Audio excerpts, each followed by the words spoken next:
Welcome to the 2021 NACUBO annual meeting. I'm Megan Strand, host of the NACUBO podcast, CBO Speaks. I'm so excited to be here with you today and to begin the 2021 meeting in conversation with NACUBO President and CEO, Susan Whealler Johnston. Hi, Susan. Hi, Megan. It's good to see you. Usually I just hear you on our podcast, so I'm delighted to see you. Not quite in person yet, but this is good. I'm glad you're here with us for the NACUBO annual meeting. It's such a pleasure, and it's so great to see you as well. Well, this has been quite a year. Usually, as we were just saying, you would have the opportunity to visit with annual meeting attendees in person and meet so many other people throughout the course of the year at conferences and other meetings. What's the first thing you would say to NACUBO members today after this long absence from in-person meetings? The first thing I'd say is we miss you. I'm looking forward to seeing you in person at next year's annual meeting in Denver. It seems like a very long time since we've met in person, and I'm really looking forward to that. But I hope that the programming we've put together for you that you've accessed virtually this year, I hope that the programming has been timely and supportive and worth your membership in NACUBO. You know, I think beyond that, I would like to express my admiration for the work that you've done this year. Bravo to all of you. Ernest Hemingway defined courage as grace under pressure, and that's what I have seen from you this year. Without maps or handbooks, you have managed to guide your institutions through some financial challenges unlike any that we've seen before, and you've prepared your institutions for disruption. I'm not really sure that all the disruption is over, but if it isn't, I am quite positive that you have the business acumen, the collaborative style, and the student-focused mindset that will ensure that whatever comes next will be handled well. Well said, Susan. You are the board chair at Rollins College and a board member at Radford University, and I know you have a long history with the Association of Governing Boards. Can you share what you've learned about college business officers this past year from the perspective of a board member? Sure. I have been impressed by the sheer volume and variety of the challenges in the work that you have confronted, whether it was figuring out the social distancing that's required for classrooms and residence halls, helping to ensure that the flip to online learning went smoothly, maybe securing PPE or managing the huge loss of auxiliary revenues, navigating the PPP program, looking into enrollment and financial aid planning for an uncertain fall, accommodating HERF funds, and helping to keep board members' anxieties in check. You did an impressive job, and you must have done it on very little sleep. From what I can tell, you all largely led the task forces on your campuses to help restructure budgets, manage communications, get students and faculty and staff off campus, and then bring them back on safely. From a board member's perspective, honestly, I don't know how you did it, but I'm awfully glad you did. You were often the go-to person for the board during this time, especially for the finance committee. And from what I saw, you did it extremely well. To hear you say all of those things, it's just so overwhelming to hear you list off all of those aspects that CBOs had to deal with. So you're right. It's such an impressive breadth and depth of dedication that this community has had. Well, in hosting CBO Speaks, I've heard some remarkable stories about leadership, diversity, and advocacy from chief business officers around the country. Susan, would you tell us a little bit about the work that NACUBO has been doing to invest in these critical areas? Sure. This is some of the most important work we've been doing this year, aside from providing support during the pandemic. Our strategic blueprint was introduced about 2 years ago, and it has served as the guide for our work ever since.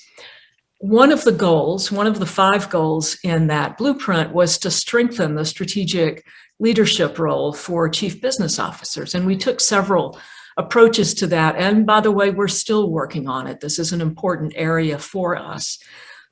One thing that we did last year with our board's help was develop a statement on diversity, equity, and inclusion. That was approved by our board and approved by our membership.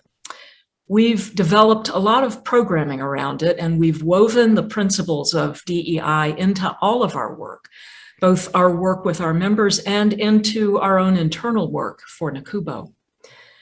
In addition, we've just launched a new program called the Emerging Leaders Program, and the response to that has been wonderful and frankly far beyond our expectations. At NACUBO, we believe that nobody prepares higher education business officers as well as we do. So we continue to work on expanding the opportunities that target different levels of staff within a business office.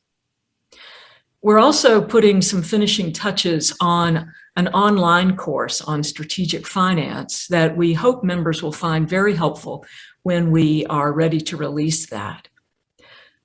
We've spent hours on phone calls and Zoom calls talking with the membership about what's important to them, how they can contribute to building the diversity in their own offices that will serve their institutions into the future. And that is an extremely important thing for us, and we are delighted to work with our members to support that. Of course, advocacy is in many ways NACUBO's bread and butter. It was the reason we were founded, and we have a lot of active work going on in that area. We've had over 22,000 people this year listening in on webinars, town hall, phone call meetings. We've had hundreds of people calling in for specific questions about how to implement some of the legislation that has come toward higher education. So we've been very active in advocacy as well. And again, I go back to one of my original statements, and that was that I hope that all of this continues to make our members see the value in membership in NACUBO. Thank you for that, Susan. I think our audience may be eager to hear a little bit about NACUBO as an organization. How would you say NACUBO has weathered the uncertainty of the pandemic? Well, we've certainly learned from what we've seen on campus, and we've taken lessons to heart. I'm not sure if NACUBO is the canary or if the colleges and universities are the canary, but our work and our fortunes are related.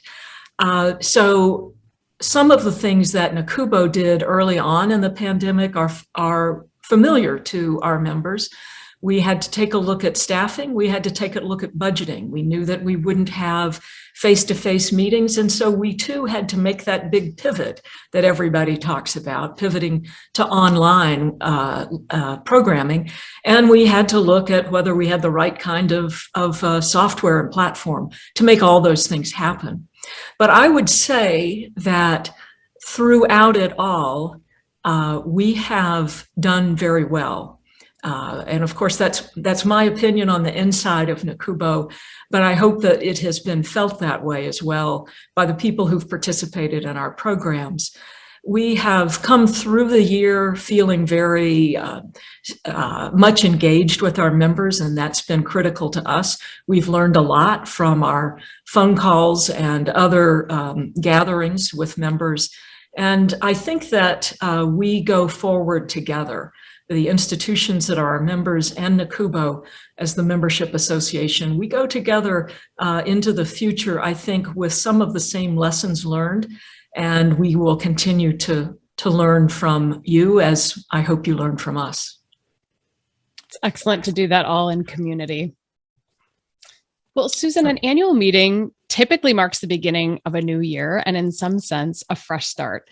What's in store for the future and what are you personally excited about? I'm personally excited about having our office opened again and about seeing people in person. It's been a hard year for all of us, and I find that I do get more energized when I can step out of my home office and into a real office where I can have real conversations face to face. Beyond that, though, there's work to be done. And so some of the things we're looking forward to, number one, it's time for us to refresh our strategic blueprint.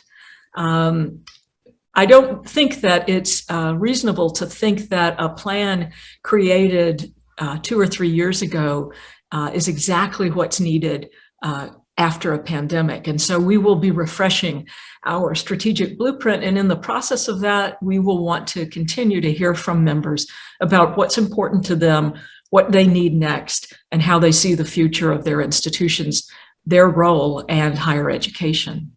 We want to continue work that we've been doing thanks to a grant. We want to continue the work we've been doing on the Chief Business Officer's role in student success. It is an important area for higher education. And we want to make sure that the business officer's voice is added to that of all the other important players on a college or university campus. So we will continue that work. We're also going to be continuing our work on diversity, equity, and inclusion.